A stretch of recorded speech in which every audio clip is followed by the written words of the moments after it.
Hey, Daryl here, and this is my daily devotional.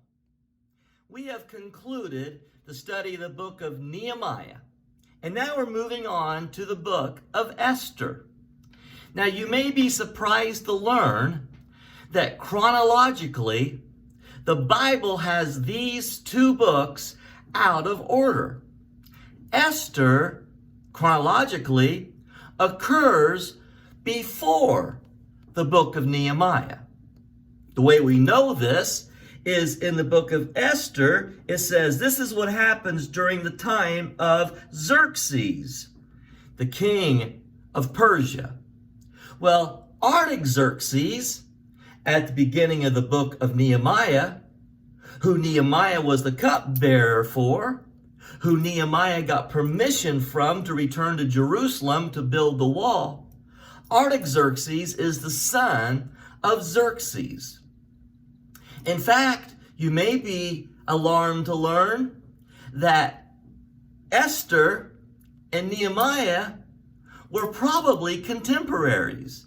Now, Queen Esther may have been fairly old when Nehemiah came along as the cupbearer, but nevertheless, they probably lived along about the same time, if not the same time. The king Xerxes was murdered, and not long afterwards, his son Artaxerxes became the king. So we find ourselves at the beginning of the book of Esther, where it talks about there being a party, there being a big banquet, and it's taking place in the palace of the citadel of Shusha. Now, Shusha was the summer palace for the Persian kings.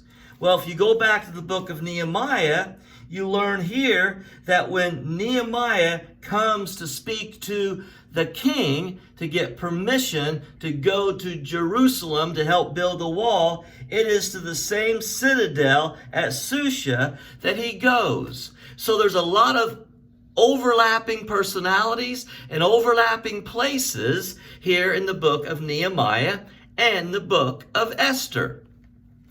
So Esther is a beautiful book that shows how God takes care of his people, the Jewish nation. Now, King Xerxes has a queen, Vashti. Vashti was a woman of her own kind. She wasn't just going to be a property of the king like it was common at that time. Because at this banquet going on at the citadel at Shusha, they had been enjoying the wine quite extensively. And it says in Esther chapter 1 at verse 10, on the seventh day, that means the seventh day of the banquet, and yeah, they've been drinking the wine all along, when King Xerxes was in high spirits from wine, he commanded the 7 eunuchs, go and bring before him Queen Vashti. Here we go.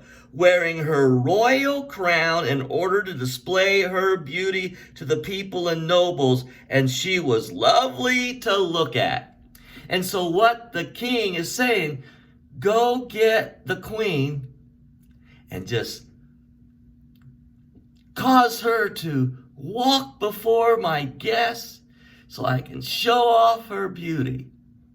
Oh, no, she wasn't going to have any part of that. So at verse 13 it says, since it was customary for the king to consult experts in matters of law and justice, he spoke with the wise men who understood the times and were closest to the king. According to law, what must be done to Queen Vashti?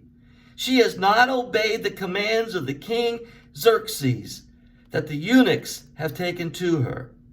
And so they decided to dethrone her. Yes, Vashti was dethroned.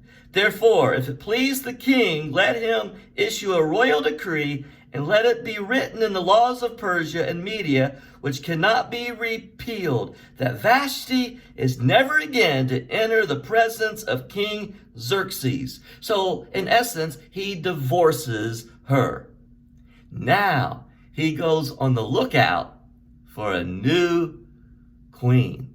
And that's where we'll pick it up tomorrow. And of course, we know that it will be Esther. But we're going to have some interesting things to learn about Esther as she becomes the queen of Persia.